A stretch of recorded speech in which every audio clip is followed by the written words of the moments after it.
right again, but it's intercepted by Ardley and then played forward, and Carboni's onside. Dublin's unmarked. Carboni pulls the cross deep.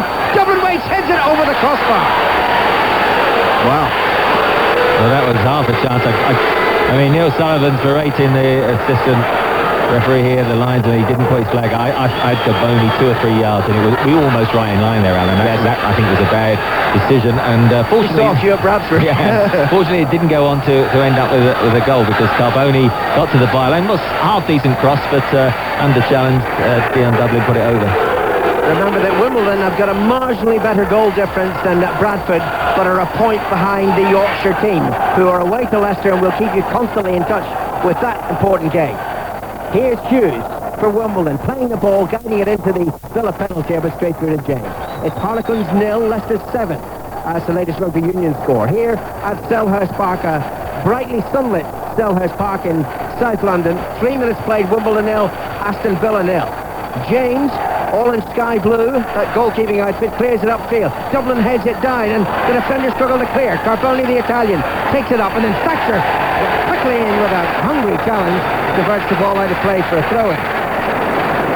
Throw-in then to Aston Villa, a couple of yards from the corner flag. Delaney, the Welshman, will take it. Merson's inside the penalty here with Carboni, with Dublin. Henry lurking just outside. There goes Delaney, the throw deep into the penalty area. Dublin jumped, didn't flick it on, and it's cleared away to safety by Wimbledon. Ekiog then scoots the ball over his shoulder, high towards Delaney. Thatcher desperately pushed Delaney in the back, but it wasn't spotted.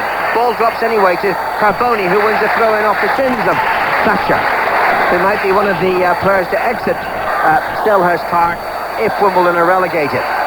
The throw goes to Thompson. Thompson high. Carboni beats Thatcher in the air. Back to Delaney, who kept the ball in play, and then Thatcher heads the ball away, and it's flicked on by Ardley. Ewell, still inside his own half, looking for the run of Carl Court, plays it forward, and Ekiog with a header back to David James, who gathers the ball quite comfortably. Been a bright start, both sides.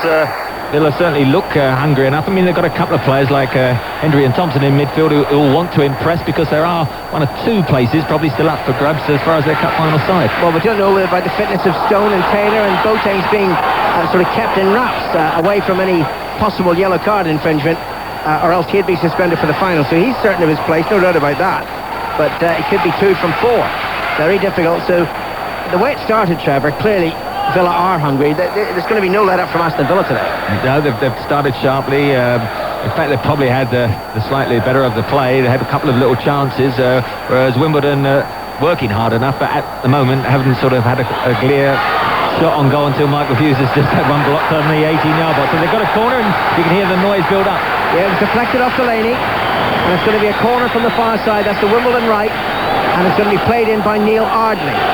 5 minutes played at Selhurst Park. Wimbledon 0, Aston Villa 0. Wimbledon in their navy blue strip prepares. This corner's played in by Ardley, headed away by Ekiog towards the edge of the penalty area.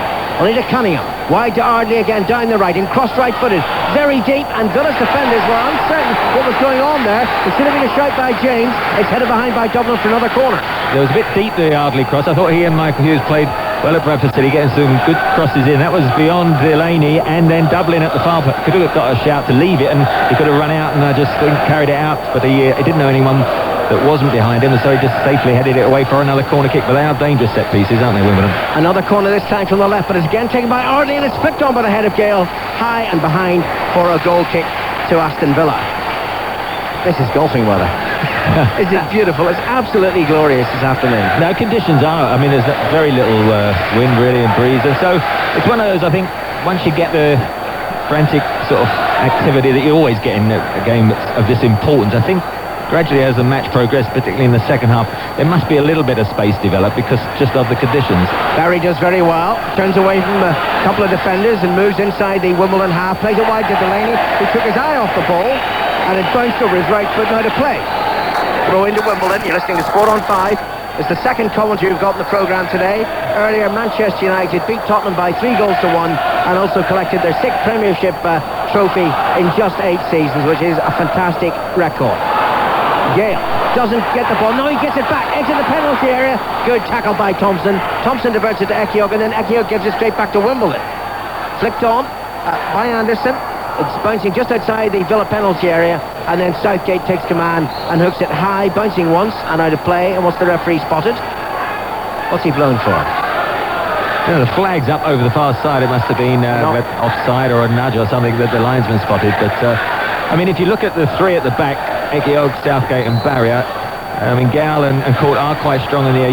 You'd feel Court's playing a little bit on the left and Gale more right, but Barry's the one you want one of those two to get up against, because he's not as tall or strong in the air. Here is Barry, and Barry hooks it forward, and again there's a suspicion of offside against Carboni, but not given in Villa anyway when the ball. Yule drives it forward. Ekiok heads it away, taken on the chest by Hughes, the Ulsterman. Hughes infield to Court, and Court didn't get that ball under control, and then he left his foot in a little high on Henry, and it's a free kick to Aston Villa. We are in a good position to check the decisions of this linesman on the near side. Elsewhere, Ayr 1, Falkirk 0, and Hull 0, Hartlepool 1. Hartlepool still have a chance of the playoffs. I can't be remotely across all the issues today, so Charlotte Nicoll will keep me right about that. But we'll be certainly interested in what Gillingham do. If they win, they go up. And if Shrewsbury lose, then they're out of the Football League. Carboni snaps in a shot from 25 yards, but Sullivan saw it all the way, and it's a simple save. Yeah, him, Paul Merson, linking up well. He's very tricky, great touch.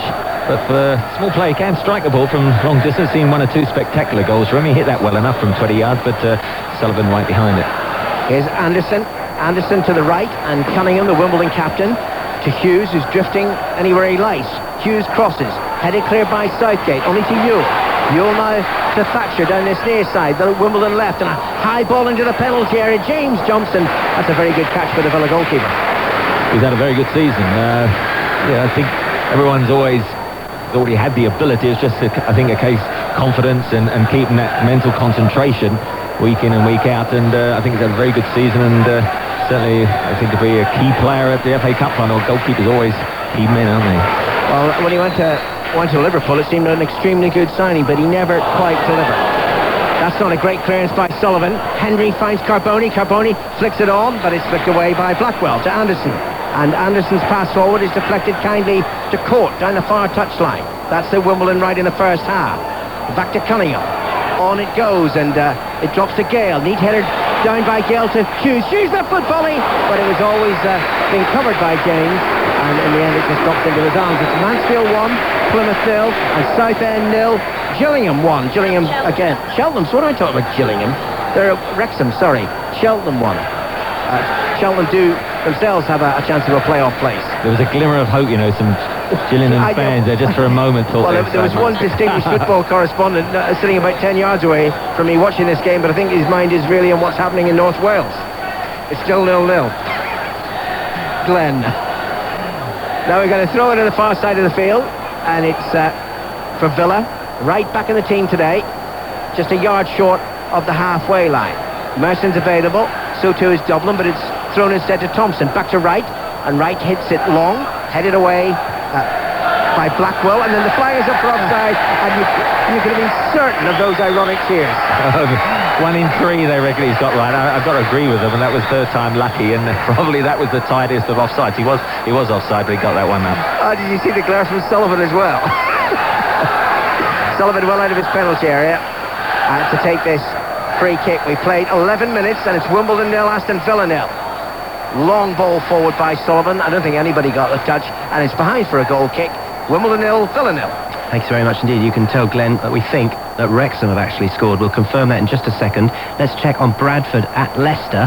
Ian Brown. After 12 minutes, it's still Leicester 0, Bradford 0. Leicester with most of the ball, and Bradford have suffered an early disruption because their long-serving fullback Wayne Jacobs has had to go off with an injury. Lee Sharp is on after just 10 minutes. He's playing at left-back for Bradford, who are employing the 4-5-1 formation that served them so famously at Sunderland. At the moment, though, Leicester 0, Bradford 0. Incidentally, an interesting subplot, of course, to Wimbledon against Villa, and our next port of call, Arsenal against Chelsea, because if anyone gets sent off from Villa today, or Chelsea, they will miss the cup final. Arsenal playing Chelsea. John Murray. It's Arsenal 0, Chelsea 0. No dangers of any sendings off yet, although Dennis Wise and Patrick Vieira have shared a few words already in the game. Best chance of the match so far, George Weah Side foot from 12 yards, blocked by the broad chest of Tony Adams, and a lovely little cameo from Thierry Henry at the other end, sending Desailly one way and the other before getting his crossover. Frenchman against Frenchman. Arsenal 0, Chelsea 0. OK, here's confirmation of that Wrexham goal from Stuart Hall. Yeah, it was a beautiful goal as well. It came on 12 minutes, and Marco Greer, the Wrexham number 2, was 35 yards out of goal. He thought, I'll have a pop, I'll chance the arm, and he let Blaster and beat Barton on his far post. It's Wrexham 1, the Gills 0. OK, just to explain the significance of that, Gillingham have to win, and they are definitely up. If they don't, they'll have to rely on other results. Still Scunthorpe 0, Burnley 0, and Bournemouth 0, Wigan 0. Wigan sure of the playoffs, but hoping to go up automatically, as are Burnley. And the only score so far, Wrexham 1, Gillingham 0. Coventry against Sheffield Wednesday, Ron Jones. 0-0 after 13 minutes in the sunshine. The tension palpable as far as Sheffield Wednesday is concerned. Coventry playing relaxed football and could have taken the lead inside a minute. Robbie Keane released by Hadji. His shot hit the side netting, and then Alan Quinn wastefully volleyed over for Sheffield Wednesday from Horn's pass. Even Stevens so far, 0-0.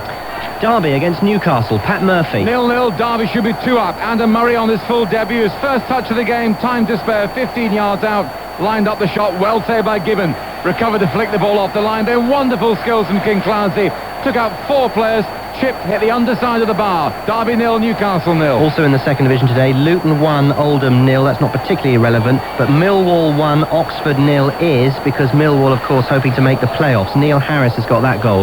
Middlesbrough against Watford, Alan Biggs. No goals, the match not quite living up to the carnival atmosphere off the pitch, but Juninho, who must be appreciating the samba style of the visiting fans almost as much as the Watford players, he came close with an impish free kick that dropped just over. Micah Hyde just now replied in similar fashion for Watford, but 0-0. Sunderland against West Ham, Charlie Lambert. Good atmosphere here, 0-0. Best chance so far to Sunderland after 4 minutes. Sunderland is free quick.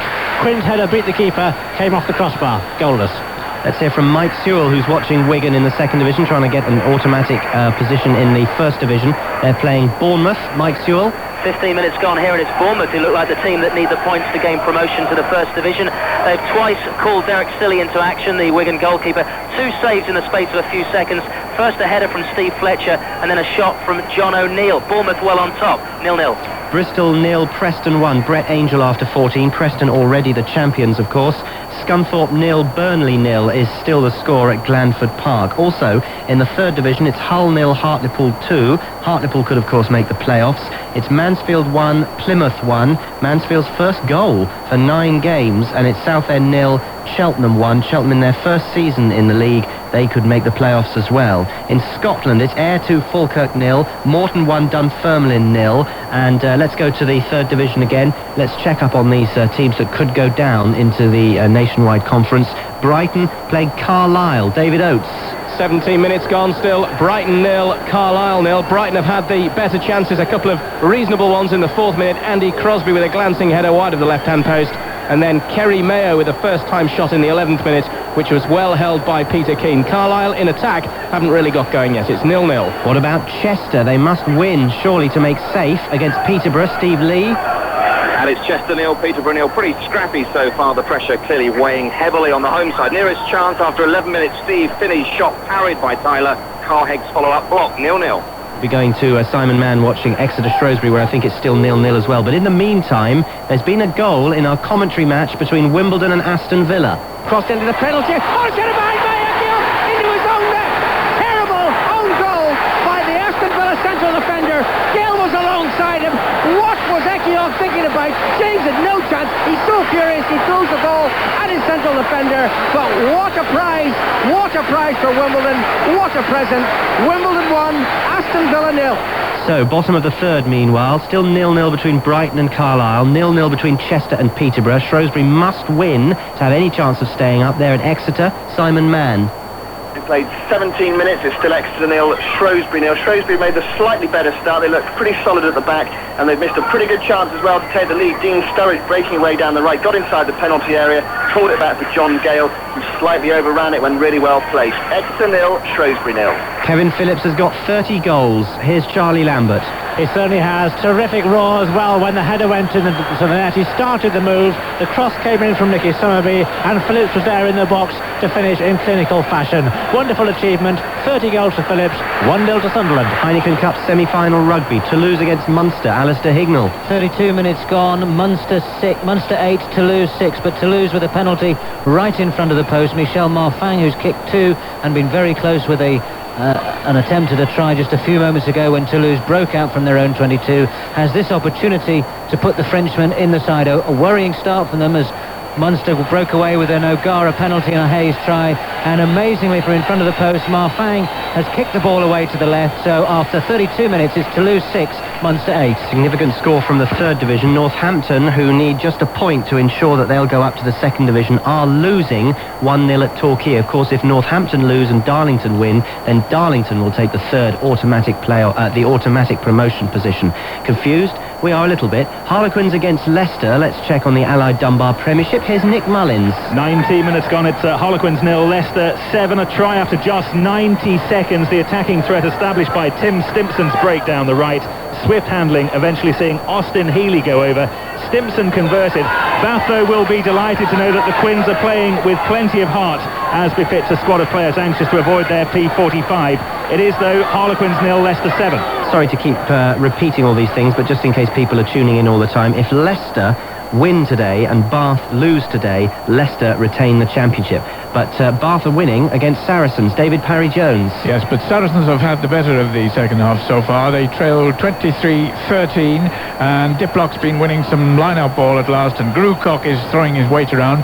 Now Thirlby, their attacking fullback, he totally messed up a penalty chance a minute into the second half, but at 4 minutes he did kick one, and that accounts for the change of scores. So a little bit brighter looking for the Saracens. They trail now by just 10 points, 23-13. In all their previous meetings, Celtic have normally scored by now against Aberdeen. Here's Roddy Forsyth. Well, that's saying something. They've normally scored 3 or 4 by now, but it's goalless. They should have been one ahead. Moravchik corner kick. He swung it out for once. Leighton stranded in his box. Birchall headed on target. Dow headed off the line. That's the only action we've had. But I'll tell you, Dumbarton are losing to East Fife. John Cusack didn't score though. All those significant scores then from the second division. At the top, it's Bournemouth 0, Wigan 0, Scunthorpe 0, Burnley 0, but Wrexham 1, Gillingham 0. At the bottom of the third division, all the sides playing for their survival are drawing 0-0 at this moment. And at the bottom of the Premiership, it's Leicester 0, Bradford 0, but most significantly, Wimbledon 1, Aston Villa 0. Hugo Ekiog with an own goal. Here's Trevor Brooking and Alan Green. Bizarre, Trevor. The goal was just amazing. I mean, it was a very good cross from Michael Hughes from the right wing, curling in with his left foot, so it's dangerous. And it just cleared a couple of people, and whether Ekiog didn't see it at all in flight, it just reacted. It was almost as if he nodded it in towards his own net. I'm sure he wasn't doing... It just seemed to be an instinctive reaction, but a bizarre goal. I mean, unbelievable luck for Wimbledon. And also against the run of play. Only chance I've had. Yeah, well, there you go. Was it a chance for him? Well, was it? No, it wasn't. It wasn't. But to be fair to them, you know, they went behind last week at Bradford when they didn't deserve to go behind. Now they have to be careful because at 20 minutes played, there's a free kick to Aston Villa. What is it? 8 yards from the D of the Wimbledon penalty area. Thompson has a terrific shot. There's no question about that. There are 4 players in the Wimbledon wall and lots of Villa players lurking around the edge of the penalty area. Merson turns to Thompson and says, well, you do what you want with it, son. The referee, Mark Halsey, is happy that the wall is far enough back. Carboni's just standing to the right of it. Here comes Thompson, left-footed, hit straight to the wall, and it rebounds off somebody's shins, clean into the Villa half. Scunthorpe 1, Burnley 0. Scunthorpe 1, Burnley 0. Here's Ekiog up, and here's the ball goalwards, just over the crossbar. That would have been 1-1 in his book. Just a moment's pause there, wasn't it? I think every home fan held his breath because it got a sort of contact with it. It was a high loopy sort of effort, some 15 yards out towards the far angle of the goal. Sullivan scurrying across, but it landed on top of the net. So sighs of relief all round. Paul Merson seems to have a problem. He's come off to receive some attention here in front of the Villa dugout. So Villa down to 10 men for the moment, and is back with Ekiog. The error through to Ekiog, and again he makes another mistake, and he's hustled into a throw-in by Ewell, a Villa throw-in albeit. I wonder what's wrong with Merson. They're doing a bit of work on it, which suggests that he'll be going back out. Otherwise, I would have already sort of called somebody over to strip off, but it seems to be still working on it. Something to do with his right leg, isn't it? Yes, it seemed to be his ankle, but I can't be sure. Here's Carboni. Carboni towards Delaney. Aggressive challenge by Anderson. Thatcher's there, and Thatcher flicks it over his shoulder, and it's headed down well by Gale to Hughes, and then Hughes is tackled, and it's a Wimbledon throw-in, and there's a terrific spirit about Wimbledon today again. Just like last Sunday at Bradford, when really the scoreline, just to repeat, the 3-0 scoreline was perverse. Thatcher with a throw-in, launches it long towards Carton, beyond court into the penalty area, and Southgate rather hesitated. And what's the referee's decision? Goal kick, is it? Arlie thought he won a corner. Yeah, it was a bit of a pause, whether he thought David James was coming out, waiting for the shout, and Ardley just creeping up behind him, almost got possession, and he thought he'd got the corner kick, but it's a goal kick. Merson's back on, and John Gregory's down out of his seat in the stand, issuing some instructions. Meantime, there's been a goal at Highbury. John Murray. Thierry Henry has got his 24th goal of the season, and it's Arsenal 1, Chelsea 0. Leboeuf mistake, I'm afraid, tried to chest it down on the edge of his own box. That gave Thierry Henry the chance to burst through, took it round to Hoy, and although defenders were coming back, Henry virtually walked it into the net. Arsenal 1, Chelsea 0 the score. And Arsenal closing in on the automatic Champions League spot. It would mean they wouldn't have to qualify if they finish second, and don't forget they've of course the UEFA Cup final to come. Toulouse 12, Munster 8. That's a rugby union latest, and don't forget of course that UEFA Cup final in Copenhagen. The whole of it you'll hear on 5 Live Football. This is Sport on 5 on Saturday afternoon. 23 minutes played, almost 24. Wimbledon 1, Villa 0. Dublin heads the ball down, edge of the Villa. Wimbledon penalty here. Carboni might make something of it, and then even though he stretched, Radisson stretched that further and diverted the ball out of play for a throw-in to Villa on the far side. Right to take it, Merson to meet it, just to the left of the penalty area, back to right, drill ball in, good control by Hendry, back to Thompson, left foot shot, great save by Sullivan. Applauded by David James at the other end. He could see that one all the way, and it was an excellent stop by the Scotland goalkeeper. A brilliant stop that was. Good move. Not back by Hendry to Thompson on his left foot. He pinged it on the half volley superbly. It was at full stretch to his right. Just kept it outside that far post, didn't he? It was a good save. He was at fault for the second Bradford goal last Sunday. That makes up for it a little bit. Villa rather waste the corner. Ardley heads it away. Hughes tussles with Barry. Barry, I thought he kept it in play down the far touchline, but no, it's not. And anyway, another round of ironic applause for the dear linesman on the near side, because he's also spotted an offside. 1-0 to Wimbledon. A silly own goal by Hugo Ekial. And now we've got a free kick for the offside, which Sullivan will take just outside his penalty area.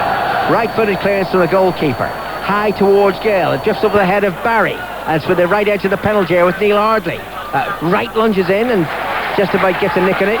Concedes a throw-in. Ardley might leave it for Cunningham, and wisely does so. 25 minutes played. Sport on 5 bringing you Wimbledon 1, Aston Villa 0. It's still Leicester 0, Bradford 0, and earlier Manchester United, the champions, beat Spurs 3-1. Wimbledon get the ball into the penalty area, and James dives forward and gathers it. There's Junior Cole at Celtic, running for side. Yes, thanks Alan. Habitual dozziness in the Aberdeen defence. They allowed Tommy Johnson a sight of goal, and with absolutely no danger he managed to put it in, right-footed past Jim Leighton, who looked utterly surprised by it. Celtic 1, Aberdeen 0. And here's Hughes forward for Wimbledon, and he plays on. Somebody seemed to get a crack in the face here, but Jason Ewell to the edge of the penalty area. Gale wide to Ardley, first time cross, very, very deep, too deep, wasted behind for a goal kick. There's a pity. They competed well in midfield. Harvey Hughes is quite influential, knocked it out wide to Ardley, and again just overhit it in his anxiety to make sure that he tries to find the likes of Gale, and cleared everyone, and so good opportunity wasted. I mean, if they could just get the second goal, that would give them a lovely cushion, but up to now I've got to say Villa probably have had the edge. They've been the better balanced side, but with a mixture of good defending, Wimbledon, they've denied them just that one scoring opportunity. Thompson on the edge of the penalty, a great save from Neil Sullivan. Here's Wright, the left back for Aston Villa, and he hits it down the left touchline.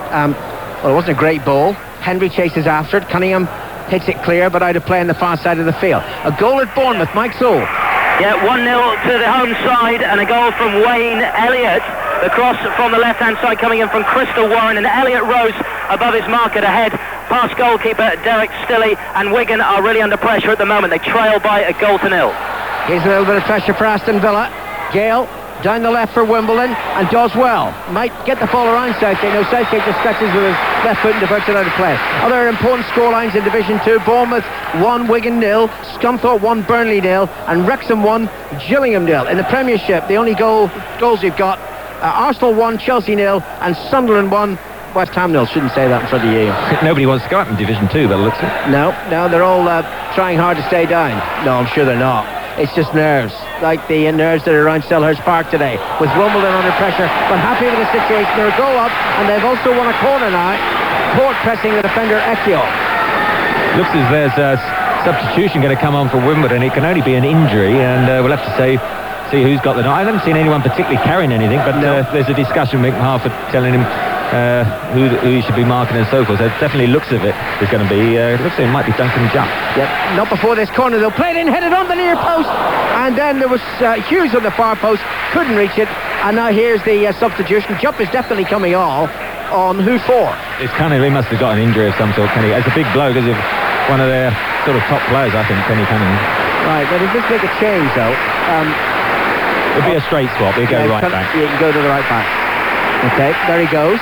Notts County 1, Bury 0, and Torquay have equalised against Northampton. It's now 1-1.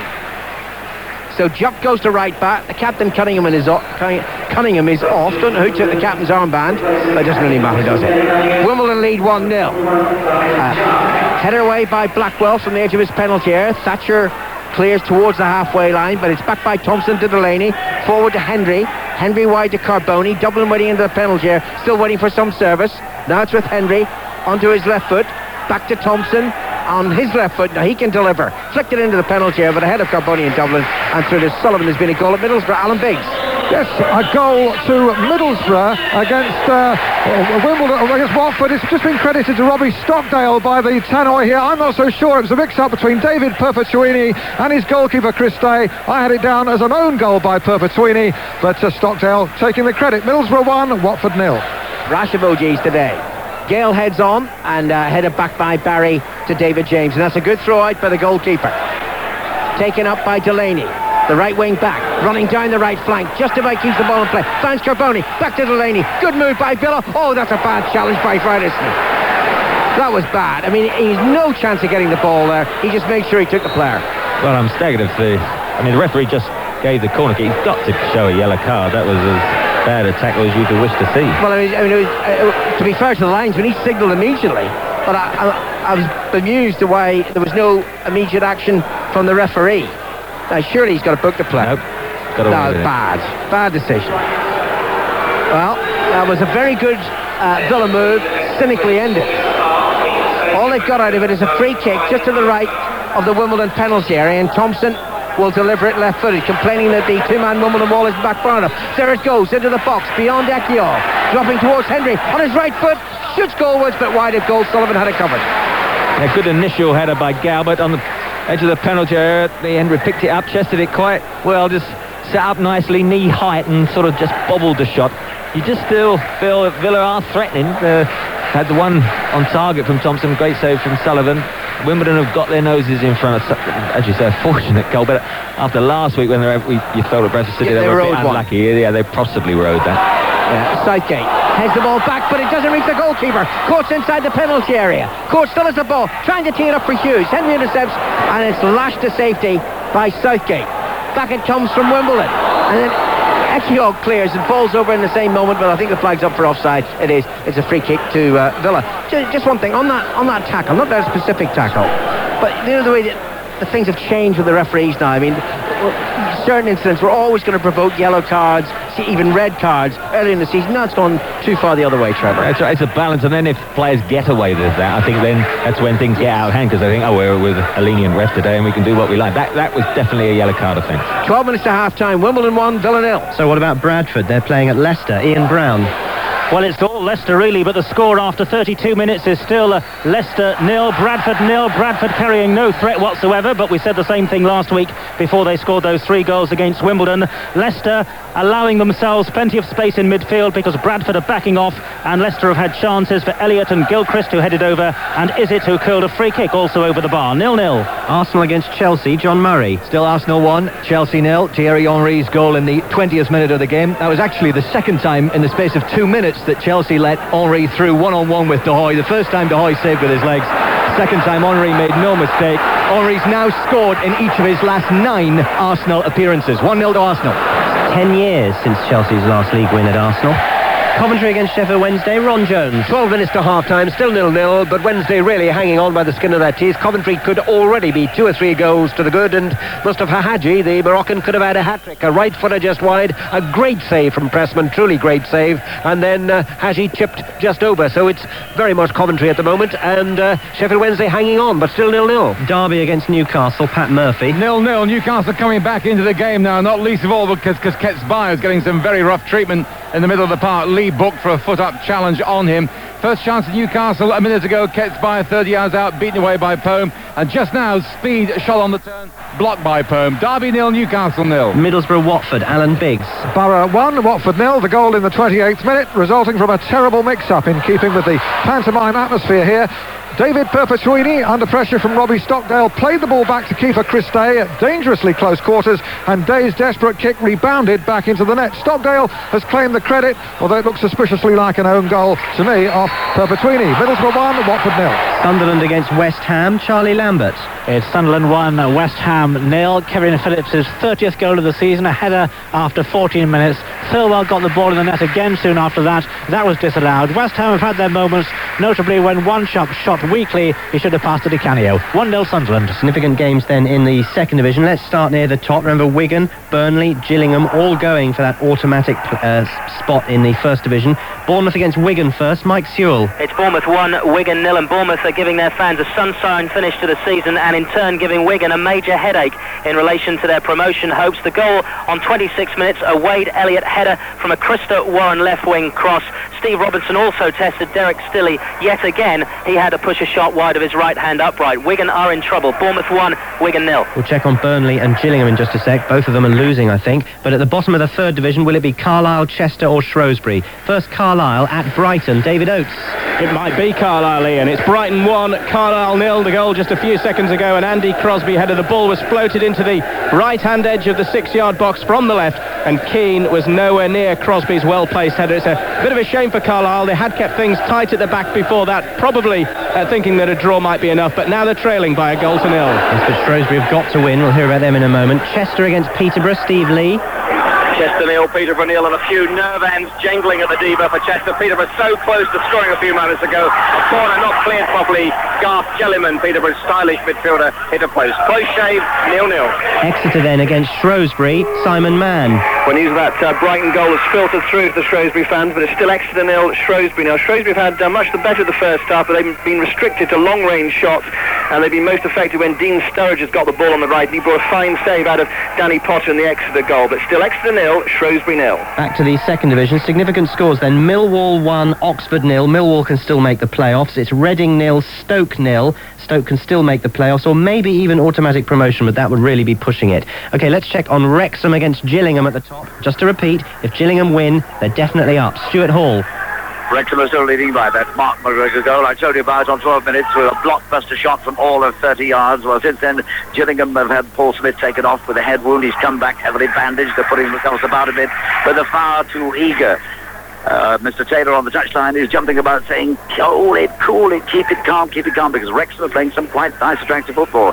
Gills are all over them with the long ball, but it's still Wrexham 1, Gills 0. And Burnley, also trying to go up, are also losing 1-0 away. Scunthorpe 1, Burnley 0. At the top of the third division, Northampton need just a draw to go up. They are drawing 1-1 at Torquay, although they did fall behind. Darlington will go through, though, if Northampton lose and Darlington win. But at the moment, it's Darlington 0, Lincoln 0. And other significant scores in the third division as far as playoff places are concerned. Southend 0, Cheltenham 1. Cheltenham could make the playoffs. In Scotland, this is not a particularly relevant match for any reason, but everyone wants to know what's happening to Celtic and Aberdeen. Roddy Forsyth. I'll tell you why it's relevant, because you'll be seeing it and they think it's all over. A real shocker for Five Live summariser Jim Layton. A shot from outside the box by Marabchi. It was going straight to him. Somehow he let it go through his hands. It bounced off his chest, over his head, behind him, and over the line, and Moravcik was too embarrassed to celebrate. It's Celtic 2, Aberdeen 0. Blackpool 1, Chesterfield 0. Cambridge 1, Wickham 1, and Inverness 3, St Mirren 0. We were talking about Queen's Park earlier. They need a draw to win the championship of the 3rd Division, but they are losing 1-0. So Berwick, who are winning 1-0 against Montrose, will be crowned champions if they stay the same. Toulouse against Munster, Alistair Hignell. Half-time, Toulouse 15, Munster 11. A brilliant start for Munster. Ronan O'Gara with a penalty after just 3 minutes. The only try of the half, propped John Hayes after a brilliant move involving Keith Wood, Anthony Foley, O'Gara and Hayes twice. As well as that, a late close-range penalty from O'Gara. But Toulouse have held their nerve. 4 close-range penalties from Michel Marfang, 1 from longer distance by Stéphane Ogier. They've also kept their sense of adventure, often trying to run the ball from very, very deep. And if the passes start to stick in the baking sunshine in the second half, you have to fear for Munster. At half-time, it's Toulouse 15, Munster 11. What about the Allied Dunbar Premiership? Harlequins against Leicester, Nick Mullins. 2 minutes to half-time, and Leicester are running away with it. Quins 0, Leicester 26. They scored 2 tries in the last couple of minutes. The first of them, Austin Healy, after just 90 seconds, set them on the way. They then weathered a Quins storm for the next 20 minutes. Tim Stimpson scored the try to end it. Jamie Hamilton and Dave Lockheed have gone over since. Leicester in complete control, 26-0 up.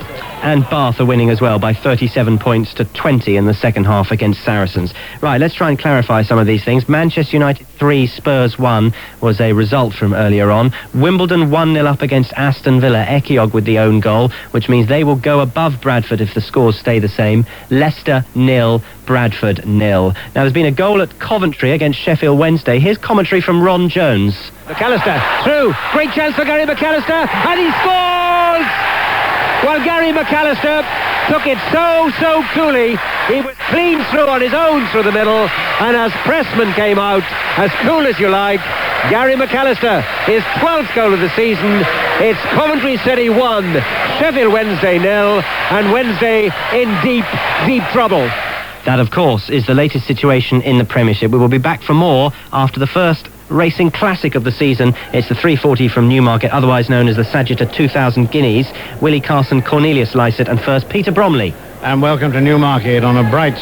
Quickly, Villa were getting the possession, and you know, the way the pattern of the game had gone, you thought, well, Villa can't keep missing chances, and that, you know, Hendry Watt's one of the smallest players on the pitch to get a free header 6 yards out in the middle of the goal, and he tucked it away comfortably, and now the momentum's very much with the visitors. You can't, I mean, how did Hendry equalise with a header?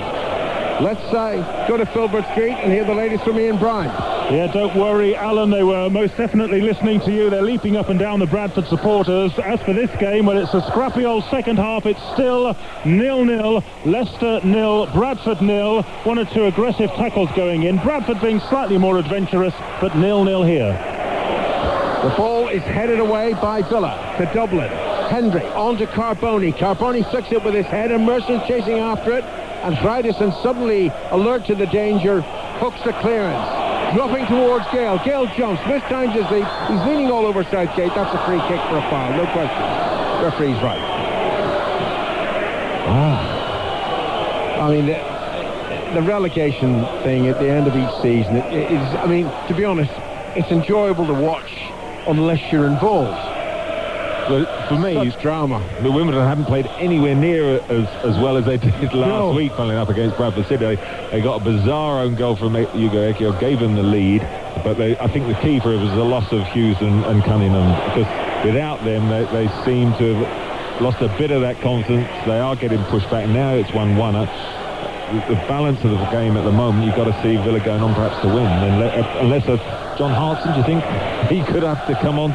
Oh, well... he's so obviously unfit last Sunday, but he may be on just for a nuisance value. Corner to Villa. Merson takes it, drives the ball in. Gale heads it away. Dropping towards right. He firmly heads it towards Dublin, and that's a good intercepting header by Jupp. And it's out of play for a throw-in to Aston Villa, who definitely have the momentum now. Right. Throws to Dublin. 1 goal each here at Selhurst Park. Dublin gets a lucky deflection, but can't make the best of it. And Blackwall hooks it out of play again for a throw into Aston Villa. But they've started the second half, Wimbledon 10 back in defence, and that's the way it's continuing. So Bradford, if they can hang on at Leicester for a draw, and this remains a draw until full time, well, the positions will be the same. Wimbledon will stay in the bottom three, Bradford out of it. There's been a goal at Exeter, Simon Mann. And it's gone to Shrewsbury, the one they needed. Exeter 0, Shrewsbury 1. Jagielka's cross from the right, and Danny Potter, the Exeter goalkeeper, under pressure, clawed the ball into his own net. It was an own goal, Exeter 0, Shrewsbury 1. Well, that puts the pressure on Chester and Carlisle. I think Carlisle in a position now where they would go down and out of the Football League. Remember the last day of last season when they got out of trouble so dramatically. Now they're back in it. Who would have believed that a year on the same situation would face them? What a goal for Shrewsbury, and what a goal for Bradford City. Not just for Aston Villa here, but for Bradford City. You know, those 2 wins in succession, both of them really so unexpected, Trevor. The victory at Sunderland and then the win last week, deserved or otherwise, and they might just stay up. Well, I must say, you know, the balance at the play at the moment, the problem is, of course, Wimbledon could have had 2 injuries. Cunningham and Hughes gone off. The time is, when do you bring somebody like Harton on? Because, of course, you are using your last substitute at that stage. I just think, you know, they've got to try and see if they can get the win, but they can't afford, of course, to lose. I think also there's a bit of drama coming up as well, isn't there? Yeah, and I wonder if Wimbledon fans are celebrating a goal at the right end at Leicester City. Comment with me in Brown. It will be a guppy corner for Leicester. Curled in towards the far post, and Elliott! And Matt Elliott is in there with a header! And Leicester City take the lead 13 minutes into the second half. A clean header at the far post for the Leicester City captain, and a hammer blow for Bradford City. They fall behind here in this crucial game for them. It's Leicester City 1, Bradford 0. Here come Villa forward. Delaney to the right. Crosses, takes a deflection, that's a corner. Now, just to emphasise the situation now, if these results remain the same, a draw here and defeat for Bradford at Filbert Street, then Wimbledon will leapfrog Bradford City on goal difference. Well, the point would be absolutely crucial. In fact, you know, there's a reaction again here. Sellers Park to that score, and suddenly you could see Wimbledon charging around a bit more reckless in the challenge, because they know they could still hold on. Villa corner. Merson plays it in deep beyond Ekiog, and it's headed away by Wimbledon now, who will scrap for everything. Despite their loss through injury of Cunningham and Hughes in the first half. Another goal at Exeter, Simon Mann. And another goal for Shrewsbury, corner from the left, flicked on by Sturridge at the near post, and Michael Brown substitute. He's only been on the field for 2 minutes. He headed in. It's Exeter 0, Shrewsbury 2. And the other key scorelines down at the bottom of Division 3. Brighton 1, Carlisle 0, and now there's been a goal at Chester. Steve Lee. And it's Chester 0, Peterborough 1, and a hammer blow for Chester. The substitute for Peterborough, Richie Hanlon, virtually with his first touch, has fired in off the post. The 6,000 Chester fans are deflated. It's 1-0 to Peterborough. Oh, I mean, in the space of a couple of minutes now, things have turned around at the bottom of the Football League, and now Chester are going down. Not Shrewsbury, not Carlisle. Villa come forward again, and once more they've won a corner. I tell you, the draw's not safe here for Wimbledon, Trevor. No, I mean, they do know that a draw would be absolutely crucial if that Leicester City sort of scoreline with Bradford City stays that same. But at the moment, if you're a Wimbledon fan, you wouldn't put money on them holding out. Certainly the pressure building up from Villa. We've got 32 minutes left for play. Villa corner, played short to Thompson. Back to Merson. Merson crosses into the penalty, and it's not properly cleared. Oh, guess who hit that shot? Dublin, from just outside the penalty area, high and very, very wide. But Terry Burton is outside of the dugout, issuing fresh instructions to this reorganised Wimbledon team. We're still waiting for definitive news of Michael Hughes, but he wasn't taken off in a stretcher to the dressing room. He was taken straight to the exit towards the supermarket end, to no doubt a waiting ambulance to go to hospital.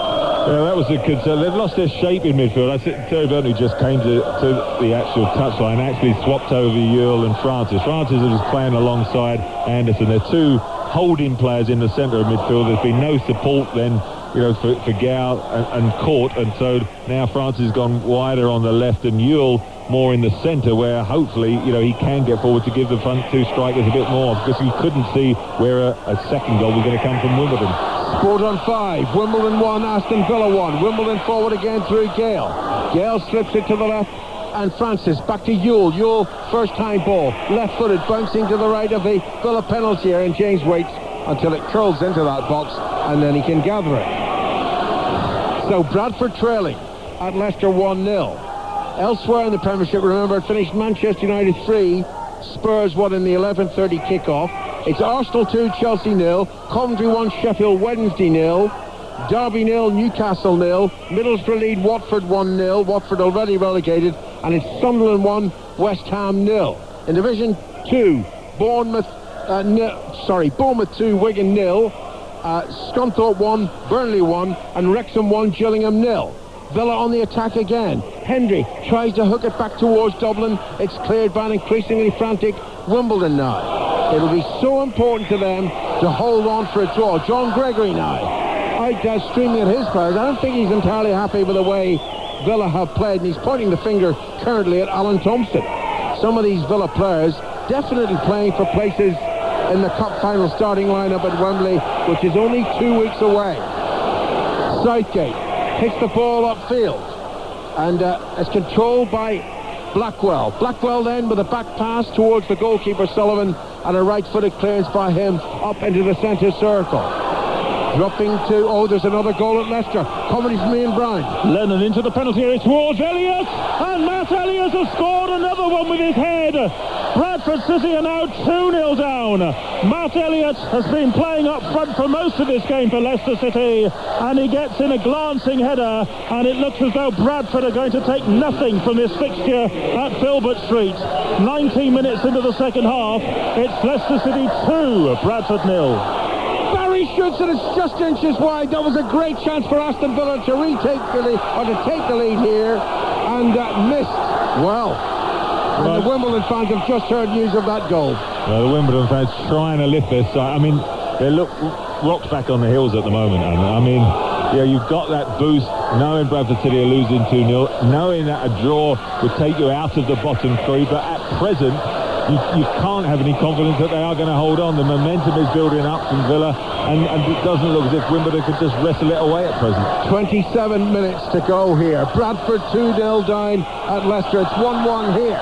Ardley relieves the pressure for Wimbledon, just outside the Villa penalty area now. He can slip at the jump. No, he decides against it. Plays it back instead, and Anderson comes forward into the penalty area. Pull the ball back. Here's a chance. Ekiog knocks it away. Collected by Jason Newell. 25 yards out. Doesn't want to shoot. Lays it to his right to jump. Lays it forward just to the edge of the penalty area. Good build-up by Wimbledon. Wide to Ardley. Ardley crosses. Might dink over the head of James. Doesn't. James catches, and James lashes it upfield. Mercer and Dublin are there. It's headed away well, though, by Ryderson. Carboni should have collected properly and didn't. And now it's with Francis for Wimbledon again. Francis. Back to Thatcher. Thatcher steps away from Carboni and hits it towards this near touchline in front of the main stand. It's headed up, but not away by Wright, and then as the ball's put forward, the flag is up for offside against Carl Court. Harlequins 5, Leicester 47. Rugby latest, I think it's just conceivable that Leicester might win that game. Now we're going to have a Villa substitution. Samuel's coming on, Lloyd Samuel. Not sure who for, though. But I don't think... goal at Coventry. Ron Jones. Yes, all over for Sheffield Wednesday. I'm afraid Israel Zaninga, the Peruvian, has got a second goal for Coventry with a header. It was all about Gary McAllister, who's had a quite brilliant game. McAllister, remember, scored the first in the first half. His shot hit the crossbar, it rebounded, and Zaninga was there with a header. So Wednesday now very much on their way down out of the Premiership. It is Coventry 2, Sheffield Wednesday 0. Yes, and that would leave one spot to be filled by either Bradford or Wimbledon. If the scores stay the same as they are now, they'll both be on 33 points, but Wimbledon have a better goal difference by 4, so Bradford would be back into the bottom 3. Wright has come off, presumably still carrying a little bit of a niggling injury, and Lloyd Samuel is on and takes up position at left wing back. 1-1 between Wimbledon and Aston Villa. And the only thing Bradford fans have got to hope out of this Saturday afternoon on Sport on 5 is that somehow Villa get a winner. John Hartson now running up and down the near touchline. Maybe he's coming on. It's cleared up there by Villa towards the dangerous Carboni, but his ball doesn't break to him. It's off the back heel of Thatcher, and Thatcher plays it forward to Ryerson, and it's straight forward. Now there's been straight forward towards David James. David Oates' news of a sending off at Brighton, where Carlisle's Richard Prokas has been dismissed in 66 minutes for an elbow on Charlie Oatway. So Carlisle already trailing 1-0. They're down to 10 men, and I think they're relying on Chester losing now. Yes, at the moment Chester will be the side relegated out of the Football League because Shrewsbury are winning. Throw in on the far side to Aston Villa. Taken and hooked on well by Merson to Carboni. Back to Merson. Ball into the penalty area, and Sullivan makes a dive and gathers it just in front of Dublin. Right, wasn't it? I think Dublin has just got the right side of his marker and was coming in. Good little interplay between Merson and Carboni, because as we've been mentioning Wimbledon, but Aston Villa have worked very hard to get to 6th place, and they'll want to sort of make sure, because there's a lot of money on different positions in the Premiership, so they'll want to continue their run. And remember that Chelsea, who are currently 5th, are losing 2-0 at Highbury. Arsenal almost certain of 2nd spot. Here's Ekio, who was the man at fault for the Wimbledon goal. He's down the right touchline, flicks it infield, but played away from Merson, and then Villa win it back with Delaney. Delaney towards Ekio once more, who stayed upfield. He's down the right side, and the ball's out of play. It's going to be a throw into Wimbledon. Another goal at Leicester, Ian Brown. And Bradford here are being torn apart. It's 3-0 to Leicester. There could be another goal any second now. Elliott almost in for his hat-trick. It was Tony Cotty who scored the third, turning away from O'Brien, and a composed finish. A glorious goal really by Cotty, but Bradford City out of this game. It's Leicester 3, Bradford 0. Well, they're definitely beaten, and their goal difference situation relating to Wimbledon is getting worse. The crowd, 19,188 here at Selhurst Park, and this linesman perhaps again at fault for an offside decision against Neil Ardley. Another goal at Coventry, I think, Ron Jones. Yes, it gets worse and worse for Sheffield Wednesday. Another goal for Coventry City. They now lead by 3-0. Another goal for Gary McAllister, albeit a deflected shot from the edge of the area. But McAllister has been brilliant, and he, as much as anyone, has torn Sheffield Wednesday apart. Coventry 3, Sheffield Wednesday 0. Charlotte Nichols made a mistake here. If she claimed a GCSE rather than an O-level, she wouldn't have given her age quite so obviously away. But that grade C at at O-level maths means that as things stand, according to Charlotte, Sheffield Wednesday are relegated. Burnley are promoted out of Division 2. Northampton promoted out of Division 3. And Chester are going out of the league. Are Wimbledon staying in the Premiership? It's 1 goal each here at Selhurst Park. Ardley plays the ball into the Villa penalty. Good control by Yule, pulls it back, takes the deflection. That's a corner. And just to correct Charlotte Nichols' maths, Sheffield Wednesday are not relegated. The results stay the same. Because I think the situation is that they have two games to go, and mathematically can still catch Bradford. They'll be 6 points behind both of them. Grade S. Grade S. Never mind C. Couldn't even read the results leaflet. Dear I'm blaming her anyway. Are we going to have a Villa substitution here, or are they going to get on with this corner? Oh, the referee says get on with the corner, I think. Mind you, Sheffield Wednesday are all playing Arsenal on Tuesday night. Yes, exactly. Ardley plays the ball in and headed away, and there's an injury to Dion Dublin. It was Dublin's clearing header, and he hurts. There's a goal at Scunthorpe. Simon Hill. Yeah, pandemonium at Glanford Park. It's Scunthorpe 1 at Burnley 2. Substitute Glenn Little on 72 minutes. A Paul Cook free kick broke to him just outside the penalty area, and he fairly lashed it home. Burnley looking good for promotion. Scunthorpe 1, Burnley 2. Thank you very much indeed. We're just checking up the goal difference situation. It is possible for Sheffield Wednesday to get out of it, but they're going to have to beat Arsenal by a few. Not likely. So I think what we've got to do is, while there's a whole open play, really say that what Charlotte meant was that effectively Sheffield Wednesday are relegated. But don't go near Hillsborough. Don't go near Hillsborough for a few months if you get it wrong. 20 minutes to go. Have we got a substitution made yet? No. I think they're trying to bring McGrath on for Villa, but not yet. And the referee's checking the ball. Middlesbrough 1, Watford 1. There's a bump ball here at Dublin's. Watford are definitely down, by the way. Are they? Yeah, Are you sure about that? Goal wasn't sitting there. Oh, no, that's not fair. I'll tell you what, I'll get the letters of criticism for that, not you. You made the joke and I'll get the criticism. You led me into that. No, I didn't. Anyway. Well, how long have we got here to go? 20 minutes on Sport on 5, second commentary of the day. Wimbledon 1, Villa 1. Bradford 3-0 down, certainly losing, thought probably have lost at Leicester City. So Wimbledon will go above Bradford on goal difference provided they don't lose this game. Jupp takes the ball on his chest, comes forward, steps inside Dion Dublin. I wonder how long it'll be before Joachim is on. I'm surprised that substitution hasn't been made, Trevor. Yes, he's not even sort of really been warming up. Whether I assume he's fully fit. You just think that his pace, I mean, Carboni, Merson, and Dublin were clever in their different ways and have got the aerial threat, but certainly Joachim's pace, I think, would give Wimbledon problems. Thompson to Merson, Delaney to his right, and it goes to the Welshman.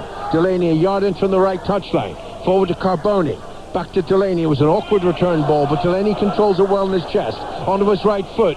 The cross is very, very deep, asking so much of Dublin. Oh, great control by Dublin. If he's kept the ball in play, no, he hasn't. It was spotted by the referee, not the linesman, and it's a goal kick.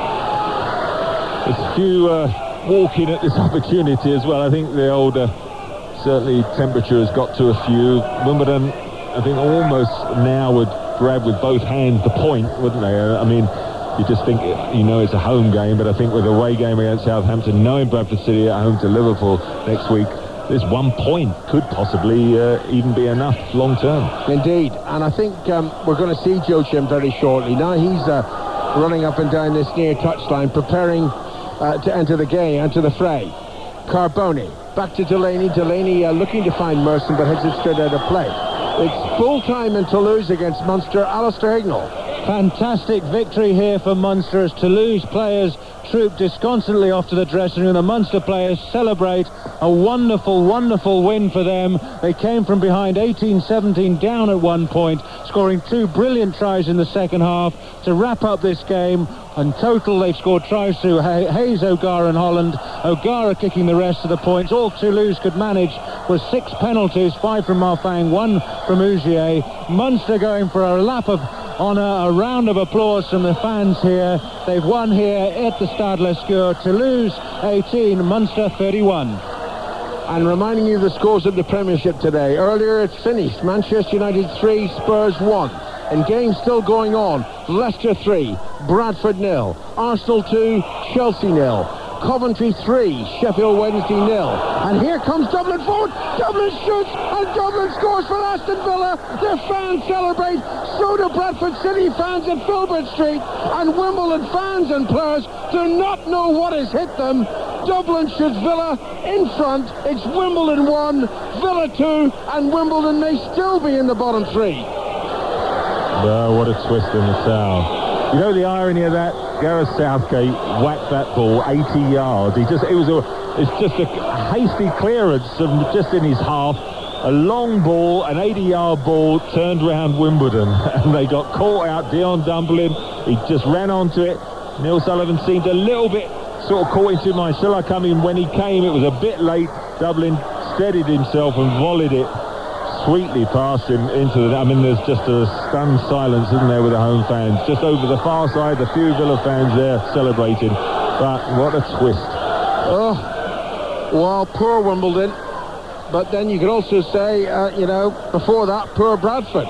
Bradford, at the moment, are staying in 17th place. They're losing 3-0, and now Wimbledon are losing 2-1. Now, those other Premiership scores, I'm not sure how far I got here. I think it's Derby 0, Newcastle United 0, Middlesbrough 1, Watford 1. Watford definitely relegated, Trevor, yes. And it's Sunderland 1, West Ham 0 in the Division 2 games that matter. Bournemouth 2, Wigan 0. Scunthorpe 1, Burnley 2. Wrexham 1, Gillingham 0. Carboni chases forward, and finally it's lashed away by Hreiderson. Bounces once, and it's still in play. Is it on the far side? No, it's not now. It's a throw into Villa. Carboni threatened again. But Villa have been threatening throughout the second half. I don't think Wimbledon ever recovered from Michael Hughes being carried off with that, it looked a serious injury. It could be a break, but I think he was vital. He crossed for the goal. He puts his foot on the ball, switches play, and floats around. I mean, I've been amazed that he was being absent from Wimbledon's side so long. He got back in the last few weeks, but as soon as he's gone off, they've lost it, with Cunningham missing as well. The second half, even though they were ahead, you never felt they looked confident, and gradually the momentum build up. Villa have now got their noses in front, and I think the inevitable has happened. Mr. Hartson comes into the fray. Yeah, 2-4 though. Is it Fort? Carl Fort is coming off. But that's a surprise. I've got to say, I'd have taken one of the midfielders off and just play 3 up. Yes. Quickly, let me give you the other key scores in Division 3. It's Brighton 1, Carlisle 0, Carlisle down to 10 men. Exeter 0, Shrewsbury 2, and Chester 0, Peterborough 1, which means that Chester will be out of the Football League. If those scorelines stay the same, and in Scotland, Celtic 5, Aberdeen 1. And by the way, congratulations again to Munster, who won at Toulouse today. Last year it was Ulster, maybe it's this year Munster. Here are Wimbledon, scrapping for their Premiership lives. And if we've tension today, what on earth will it be like next Sunday? Goodness gracious. Almost certainly we'll have games involving Liverpool and Leeds that will decide the Champions League qualification playoffs, and games involving Bradford and here Wimbledon that will decide who drops out of the Premiership. Ekiog feels a lot better now, scores an own goal, then misses a sitter, clears the ball, but Carboni used his hand to control it, and we've only got 13 and a half minutes to go. And what's Carboni pointing to over here? Someone needs treatment. Is it Anderson? Trond Anderson? I don't think he wants to go off at this stage, but a Villa player, Alan Thompson's gone down, and no, he's got to his feet as well, and that's a good honest play from both teams. No point in delaying things here. 2-1 to Aston Villa. What must those Bradford fans be going through? They know their team have lost at Leicester. They're 3-0 down. They're probably all just listening to the transistor radios now, or back in their cars maybe thinking, what's happening on Sport on 5? What's happening to Wimbledon? Well, the answer is that Wimbledon are trailing 2-1 down to Aston Villa, having been 1-0 up at half-time. Another goal at Coventry, Ron Jones. 4-0 now to Coventry City. They really are running away with it, and Sheffield Wednesday look a rabble. Mustafa Hadji this time cracking it in off De Zuniga's shot to come back off the goalkeeper. It is now Coventry 4, Sheffield Wednesday 0. Sheffield Wednesday's goal difference situation getting worse and worse. They've got 2 games to go, and they'll be 6 points behind Bradford City. Here comes Ardley. Ardley pulls the cross into the penalty area. Hartson went to meet it, but James caught it well. James waits. That shocking blonde hair that he has now. Another goal at Arsenal. John Murray. Chelsea have scored. Arsenal 2, Chelsea 1, the score, and substitute Gustavo Poyet has scored it. Emerson Tom's long ball into the box. Gustavo Poyet chested it down, right foot finish from 15 yards. Arsenal 2, Chelsea 1 the score. Surely a foul by Ekiog on the halfway line on Gale. Not given, the ball's out of play. It's only a throw into Wimbledon on the far side. Yule's going to leave it to Thatcher. 6 yards inside the Villa half.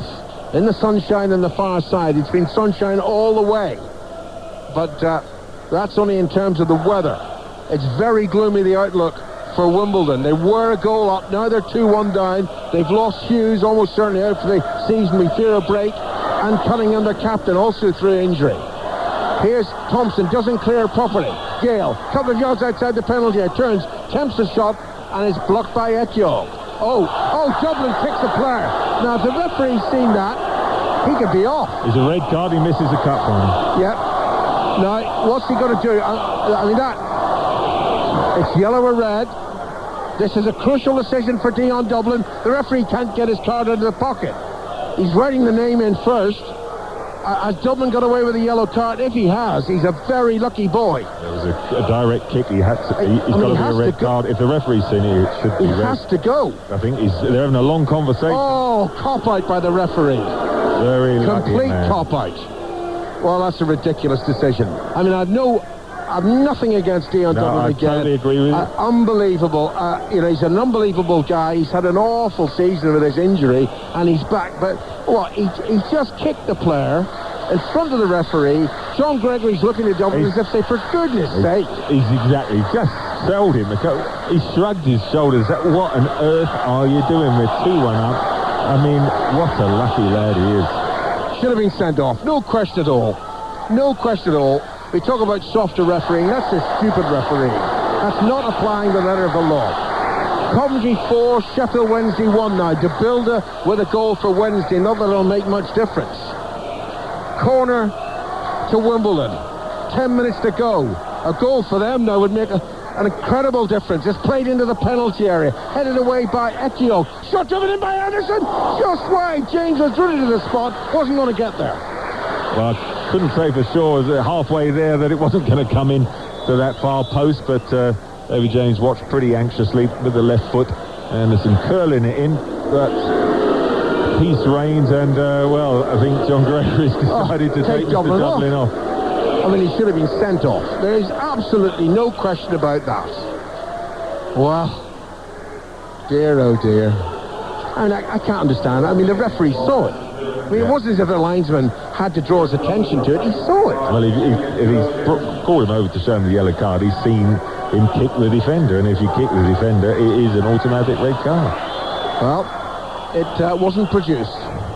James with a goal kick for Aston Villa, who lead 2-1, 9 minutes to go at Selhurst Park.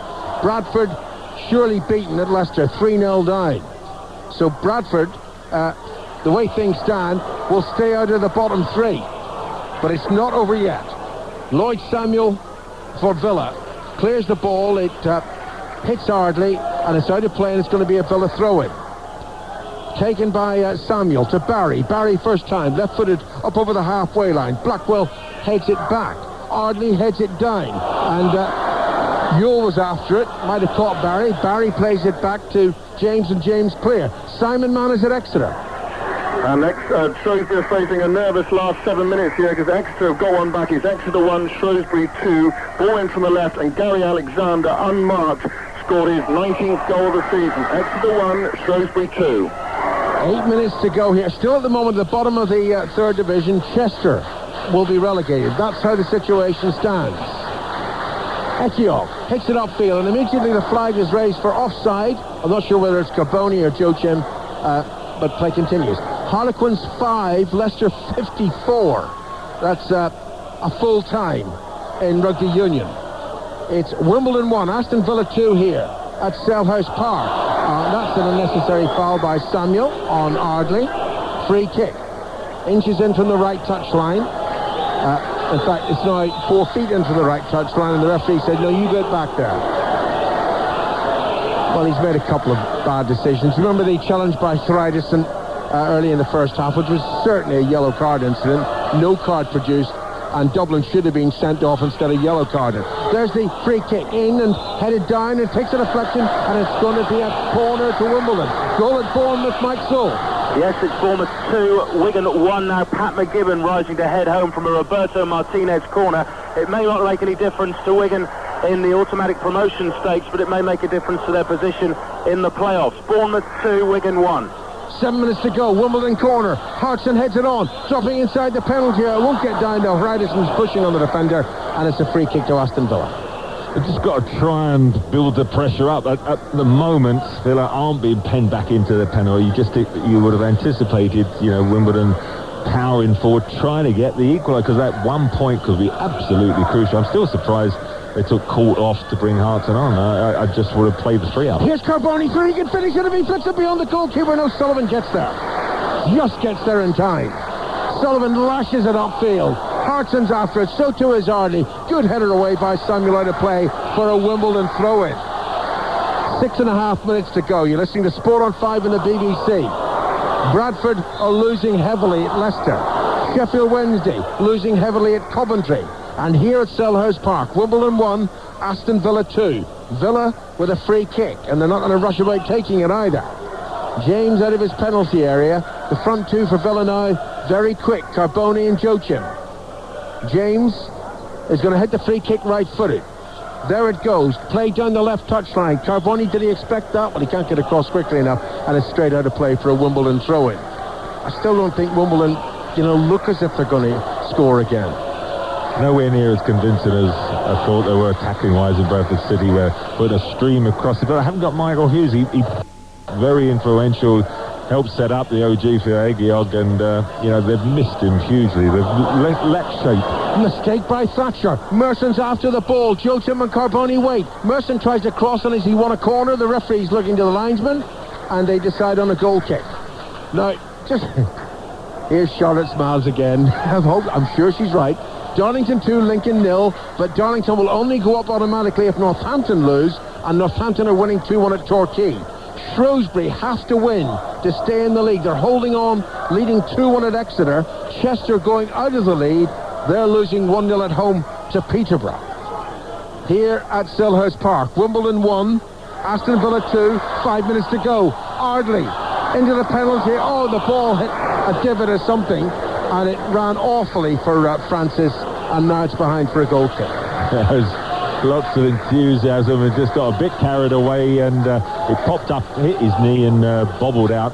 Just got to try and sort of get some decent crosses, get people in that penalty area, and sort of pressurise Villa. At the moment, they do look as if they're defending comfortably enough onto this 2-1 scoreline. 4.5 very anxious minutes left, not just for Wimbledon, but also for Bradford City. Hartson to Ewell. Ewell immediately feeds it towards the right, towards Ardley. Samuel across. Ardley might get there, and does get there. Samuel seemed to be pulling him back, but Ardley has the ball. Ardley has jumped behind him, but plays it down the right touchline. Runs to Ewell, and Ewell was a bit naughty there, because as he miscontrolled the ball, he actually had a hack at Barry's left ankle as well. But they're not getting sort of the final ball in, are they? They're going so far, and unlike Wimbledon, they're just trying to actually bundle their way through individually rather than get some high balls and crosses in, which they've thrived off in the past, and at least put a bit of pressure on Villa.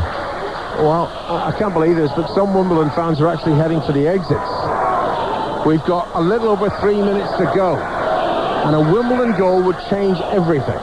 At the moment, they're staying in the bottom 3, because though Bradford are losing at Leicester, so too are Wimbledon here at home to Aston Villa. Sheffield Wednesday, barring some mathematical miracle, already doomed alongside Watford. Francis, one of the early substitutes for Wimbledon. Back to Fryderson, and a left-footed ball upfield, bouncing towards Ewell. Southgate was watching the ball, heads it away and clears it away, almost caught by Ardley, but the ball's out over the touchline, and it's a throw into Wimbledon.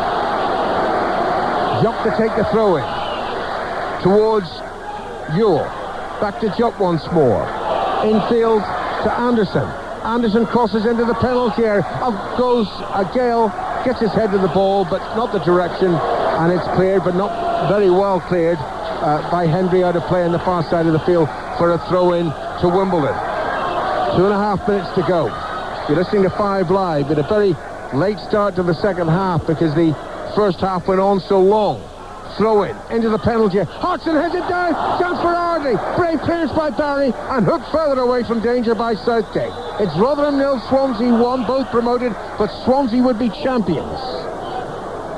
Now, Ardley has been... it's not Ardley who's injured down in... Lloyd Samuel, I think it was, who's come on. He actually did well, because Ardley looks as if he might get his head there, and he just hooked it away with his foot, but I think then got injured in the collision.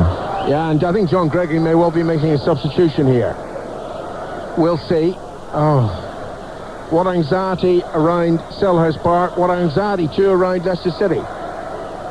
Now, the scorelines elsewhere in the Premiership today, remember, it finished in the morning match, Manchester United 3, Spurs 1, and the game's still going on. Leicester 3, Bradford 0, Arsenal 2, Chelsea 1, Coventry 4, Sheffield Wednesday 1. It's 0-0 between Derby and Newcastle. It's Middlesbrough 1, Watford 1, and Sunderland 1, West Ham 0. In Division 2, Bournemouth 2, Wigan 1, Scunthorpe 1, Burnley 2, Wrexham 1, Gillingham 0. I turn over the page because there's so many of these scores to give you. The bottom of Division 3, it's Brighton 1, Carlisle 0, Chester 0, Peterborough 1, Exeter 1, Shrewsbury 2, Chester are heading out of the Football League in Scotland. Celtic 5, Aberdeen 1. And at the moment, Burnley are going up with Preston. Gillingham, Wigan, Stoke and Millwall are in the playoffs. Bristol Rovers will lose out. At the moment, at the top of the third, Northampton going up with Swansea and Rotherham. Darlington, Peterborough, Barnet and Hartlepool in the playoffs. Torquay and Cheltenham will lose out. And as I said just a few seconds ago, Chester are going out of the league. Now, we're almost at time up here, but with stoppages in this second half, so heaven only knows. Dermot Gallagher's the fourth official. He's just with that little scoreboard now, and soon we'll know if how much time Wimbledon have got to search for another equaliser. They're 2-1 down here for Aston Villa. Jupp hits the ball towards the edge of the Villa penalty area, headed down by Gale, and a brave clearance by Delaney away on the far side. Chester 0, Peterborough 1 is a full time. Unless something drastic happens to Shrewsbury now, Chester are out of the Football League. Here come Wimbledon forward. Barry knocks it away. Villa, Shrewsbury have won. Shrewsbury have won. So Chester are relegated. Wow. That's a sorry tale in the northwest, but one of those sides was going to suffer today. We've got 4 minutes of stoppage time. 2-1 to Aston Villa. Carboni down the right for Villa. Josham's in the penalty area. Merson's available too. Carboni tries to cross, takes a deflection, runs to Paul Merson. Oh, Merson picks out. Here's a chance in the penalty area for Lloyd Samuel. Can't get his foot on the ball and crack the shot goalwards. He's still on the ball though, edge of the penalty area. Does he want a corner? No, it's only a goal kick. What a waste. What a chance. Lloyd Samuel had just to wrap the game up. A huge relief with the Wimbledon fans. He had acres of space. I think because he's a left foot, a bit being the left wing back, he tried to get it on his left foot, but he had so much space. All he needed to do was set it up and hit it. Ekiog beats Gale in the air. Thompson clears upfield, dropping towards Carboni, but he's offside. Despite the Bournemouth 2, Wigan 2. Bournemouth 2, Wigan 2. Burnley have won. Now, can Wimbledon get a draw? Hodgson heads the ball into the Villa penalty, dropping towards Ardley. Back to goal. Barry's in there. Hits it high and behind for a corner to Wimbledon. 3 minutes of stoppage time remain. That was a bit more like the old Wimbledon, wasn't it? Up into the penalty area, 5 or 6 people there, and it was sort of battled away, and they've won the corner kick. Can they get a dramatic equaliser? Bradford fans are biting their nails at Filbert Street. 3-0 down. Ardley with a corner for Wimbledon. Headed behind, another corner to Wimbledon. Wow. Direct stuff this. No messing around. Full time at Filbert Street. Leicester beating Bradford. I bet you know Bradford fans leaving the ground at the moment though. Transistor radios to their ears. Ardley with a corner, right-footed. Hodgson hits it out. Here's a chance. Yo, hits it goalwards. Great save by James. Oh dear, I'll bet there's some heart attacks amongst those Bradford fans. That was so close to 2-2. What a chance. I mean, it was headed down.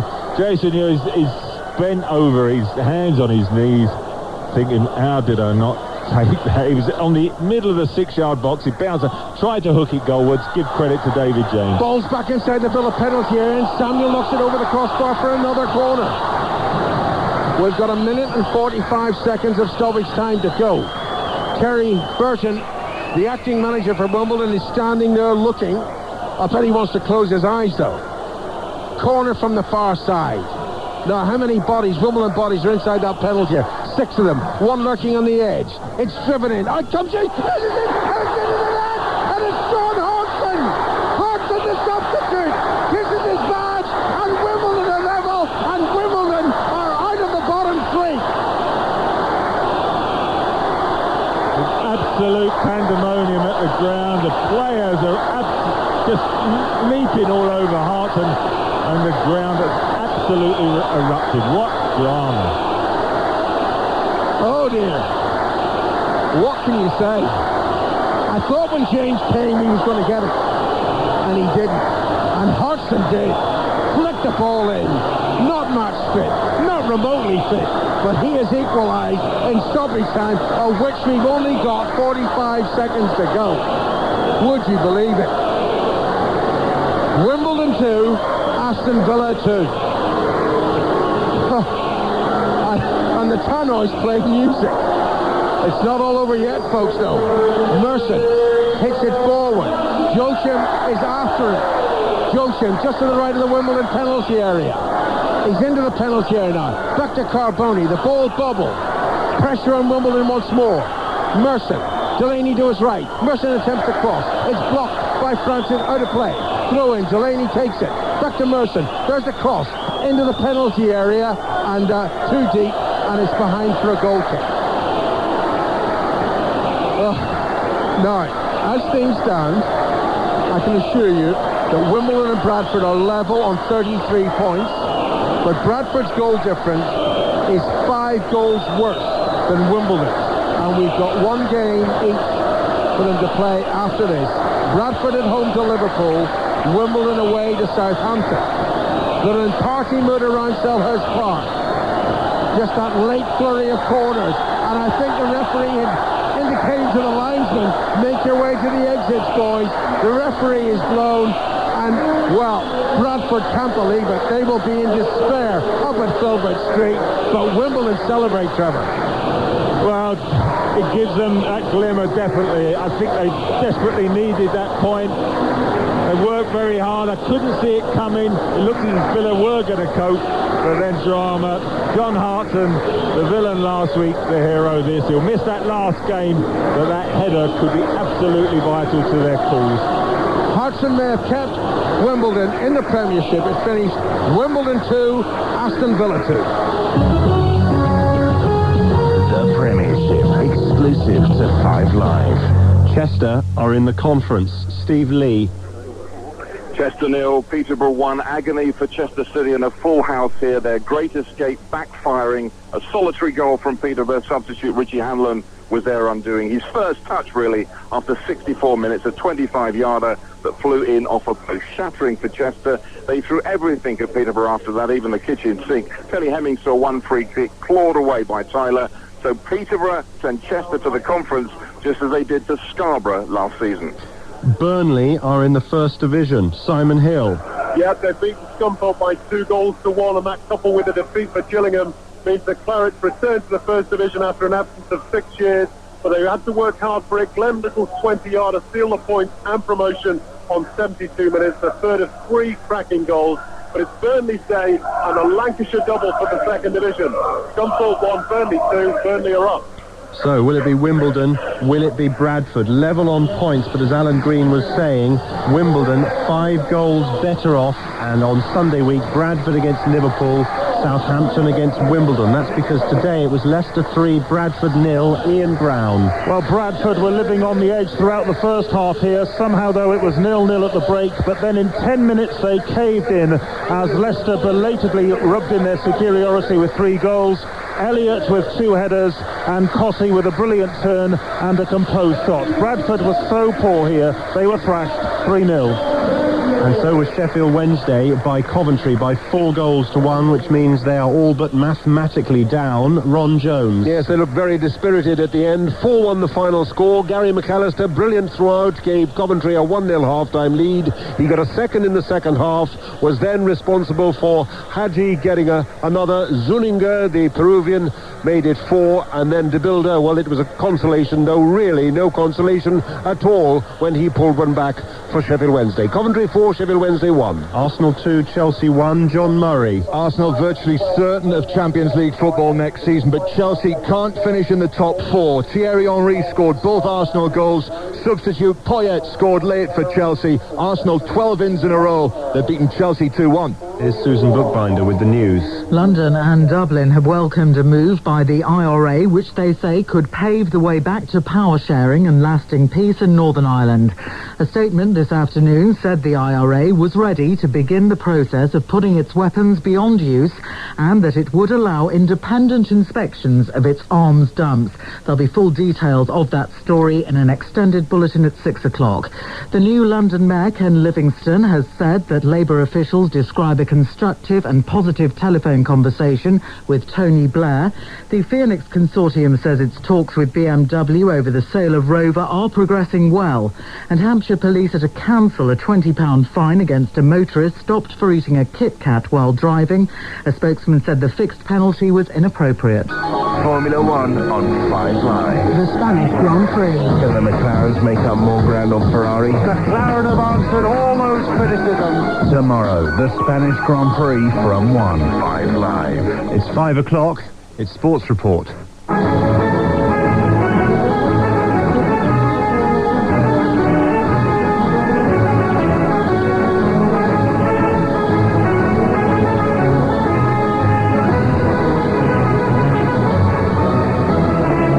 I'm Ian Payne. You're listening to 5 Live. The headlines this evening as relegation looms, Wimbledon move out of the drop zone. Corner from the far side. Now, how many bodies, Wimbledon bodies, are inside that penalty? 6 of them. One lurking on the edge. It's driven in. It comes in. And it's Sean Hodgson. Hodgson the substitute. This is bad. And Wimbledon are level. And Wimbledon are out of the bottom 3. But there are heavy defeats for Bradford and Sheffield Wednesday.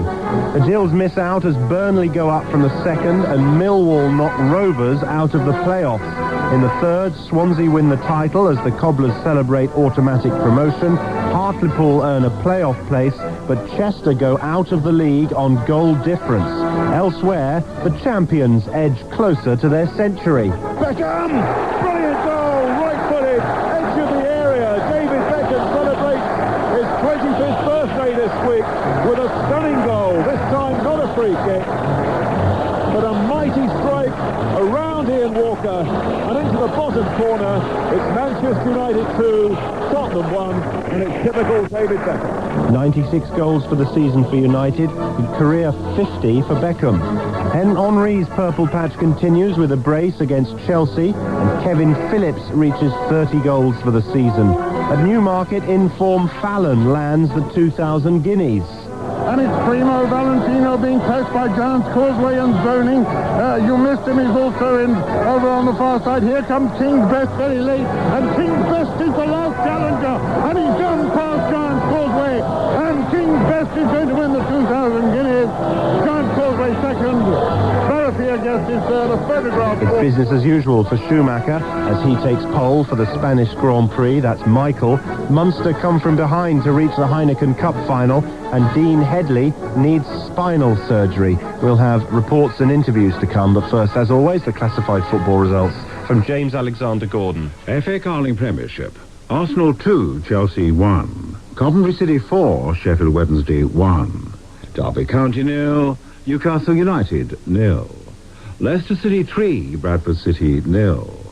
Manchester United 3, Tottenham Hotspur 1. Middlesbrough 1, Watford 1. Sunderland 1, West Ham United 0. Wimbledon 2, Aston Villa